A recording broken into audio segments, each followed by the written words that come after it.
സാധാരണ യഥാർത്ഥത്തിൽ ഇങ്ങനെ ഒരു സാഹചര്യത്തിൽ വരുന്ന കുട്ടികളൊക്കെ അവർ ആ ജീവിത സാഹചര്യവുമായി ഒത്തുപോകുക. അപ്പോൾ കൂടെ പഠിച്ചവരും ഒക്കെ പലരും അങ്ങനെയൊക്കെ ആയിരിക്കും പോയത്. പക്ഷെ അവിടെ നിന്ന് അതല്ല, ഒരു ഉന്നത വിദ്യാഭ്യാസ മേഖലയിലേക്ക് പോകണം എന്നൊക്കെ ഈ മലകയറ്റം ഇറക്കുന്നതിനപ്പുറത്തേക്ക് അങ്ങനെ ഒരു ലക്ഷ്യത്തിലേക്ക് വന്നത് എങ്ങനെയാണ്? അല്ല, അത് എൻ്റെ മാതാപിതാക്കൾ വളരെ കഷ്ടപ്പെട്ടാണ് ഞങ്ങളെയൊക്കെ വളർത്തിയത്. അവർ സാധാ കർഷകരായിരുന്നു.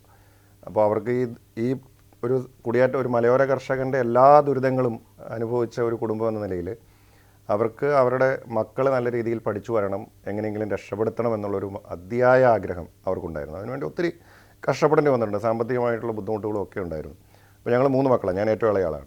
അപ്പോൾ ഞങ്ങളെ 3 പേരെയും അവിടെ നമ്മുടെ ആ പ്രദേശത്ത് ഒരു ശരാശരി ഏത് കുടുംബം എടുത്ത് പരിശോധിച്ചാലും 10ാം ക്ലാസ് കഴിഞ്ഞാൽ പിന്നെ അവർക്ക് ചിന്തിക്കാൻ പറ്റുന്ന ഒരു മാർഗ്ഗം എന്ന് പറയുന്നത് തൊട്ടടുത്തുള്ള ഏതെങ്കിലും ഒരു പാരലൽ കോളേജിൽ പോയി പ്രീ ഡിഗ്രിക്ക് ചെയ്യുക. അതിന് തന്നെ മുതിരുന്നവർ വളരെ ചുരുക്കമായിരിക്കും. പക്ഷേ ഞങ്ങളെ 3 പേരെയും പഠിപ്പിക്കണമെന്നുള്ള അതിയായ ആഗ്രഹം മാതാപിതാക്കൾക്കുണ്ടായി. അതുകൊണ്ട് തന്നെ ഞങ്ങളെ നല്ല കോളേജുകളിൽ വിട്ട് പഠിപ്പിക്കാനായിട്ടുള്ള ഒരു എഫേർട്ട് അവരെടുത്തു. ഞങ്ങൾ 3 പേരും ഇത്തരത്തിൽ പുറത്തു പോയി പഠിക്കാനുള്ളൊരു സാഹചര്യം അവരൊരുക്കി തന്നു എന്നുള്ളത് തന്നെയാണ് നമ്മുടെയൊക്കെ ജീവിതത്തിൽ വലിയൊരു വഴിത്തിരിവായി മാറിയത്. അതുകൊണ്ടാണ് ഞാൻ എറണാകുളം തേവര കോളേജിൽ തന്നെ, കേരളത്തിലെ തന്നെ ഒരു പ്രസ്റ്റീജിയസ് ആയിട്ടുള്ളൊരു കോളേജിൽ വന്ന് പഠിക്കാൻ ഒരു സാഹചര്യം ഉണ്ടായത്. നമ്മുടെ റിലേഷനിലുള്ള ചില ആളുകൾ, എൻ്റെ അമ്മയുടെ ആങ്ങളമാരൊക്കെ ഉണ്ടായിരുന്നു. അവരൊക്കെ കുറച്ച് പഠിച്ച് നല്ല രീതിയിലേക്ക് ഉയർന്നു വരാനൊക്കെ സാധിച്ച ആളുകളൊക്കെ ആയിരുന്നു. അവർ വേറെ സ്ഥലങ്ങളായിരുന്നു. അപ്പോൾ അവരുടെയൊക്കെ ഒരു മോട്ടിവേഷനിൽ ഞാൻ തേവര കോളേജിൽ വരുന്നു, പഠിക്കുന്നു. പിന്നീട് ഈ പറഞ്ഞ രീതിയിലേക്ക് JNUവിലേക്കൊക്കെ എത്താനായിട്ട് സാധിച്ചു. അല്ല, യഥാർത്ഥത്തിൽ ആ ഒരു ജീവിത സാഹചര്യം കൊണ്ടാണ് ഇപ്പോൾ യഥാർത്ഥത്തിൽ JNU വരുന്ന കാലത്താണ് എനിക്ക് റോജിയെ പരിചയം. അപ്പം അന്ന് പോലും പുറത്ത് ജോലി ചെയ്തിട്ടുണ്ട്, രമേശ് ഷാനവാസിൻ്റെ കൂടെ ജോലി ചെയ്യുന്നു. അങ്ങനെ പല ജോലികൾ അന്ന് ജോലിയും കൂടെ ചെയ്തുകൊണ്ടാണ് പഠനം പൂർത്തിയാക്കിയത്. ഞാൻ തേവര കോളേജിൽ പഠിക്കുന്ന സമയത്ത് തന്നെ നമുക്ക് ജോലി ചെയ്യാറുണ്ടായിരുന്നു. കാരണം അന്ന് അപൂർവം ആളുകൾ അങ്ങനെയൊക്കെ ചെയ്യാറുള്ളൂ. ഇപ്പോൾ ഞാൻ അന്ന് പല ഹോസ്റ്റലിൽ നിന്നുകൊണ്ട് ഹോസ്റ്റലിൽ മറ്റു കുട്ടികളുടെയൊക്കെ കൂടെ നമ്മൾ പല സ്ഥലങ്ങളിലും ജോലിക്ക് പോയിട്ടുണ്ട്. കാരണം നമുക്ക് വീട്ടിൽ നിന്ന് ഒരു മാസത്തേക്ക് നമുക്ക് കിട്ടുന്ന തുക എന്ന് പറയുന്നത് വളരെ ലിമിറ്റഡാണ്. അത് നമ്മുടെ എല്ലാ ആവശ്യങ്ങൾക്കും ചിലപ്പോൾ തികഞ്ഞൊന്നും വരില്ല. അപ്പോൾ നമ്മൾ സൈഡായിട്ട് ജോലി ചെയ്യുമ്പോൾ അത് ഡിഗ്രി കാലയളവിലൊക്കെ നമുക്കൊരു എക്സ്ട്രാ വരുമാനമാണ്.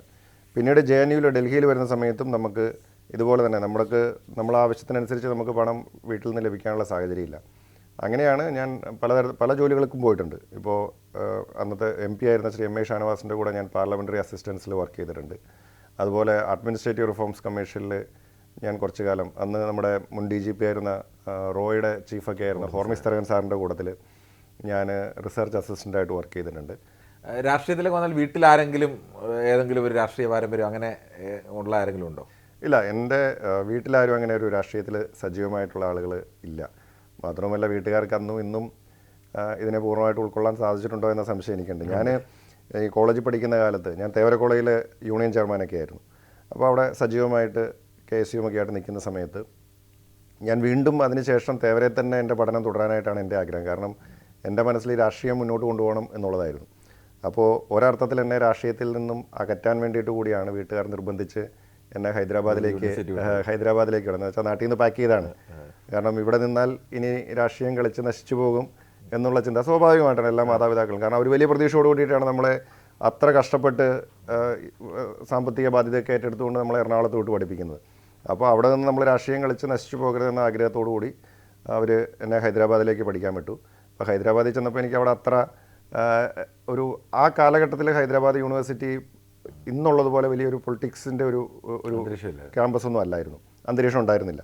അപ്പോൾ പിന്നെ നമ്മുടെ ആഗ്രഹം എങ്ങനെയെങ്കിലും JNUവിൽ എത്തിപ്പെടുക എന്നുള്ളതായിരുന്നു. കാരണം JNUവിനെ കുറിച്ച് നമ്മൾ ഒത്തിരി കേട്ടിരിക്കുന്നു, JNUവിൻ്റെ ഒരു രാഷ്ട്രീയ സാഹചര്യമൊക്കെ നമുക്കറിയാം. അപ്പോൾ അങ്ങനെ MPhilന് പിന്നെ JNUവിൽ വരുന്നു. JNUവിൽ അവിടെ വന്നപ്പോഴും രാഷ്ട്രീയം തുടർന്ന് അവിടെ കൗൺസിലറായിട്ടൊക്കെ ജയിച്ചു.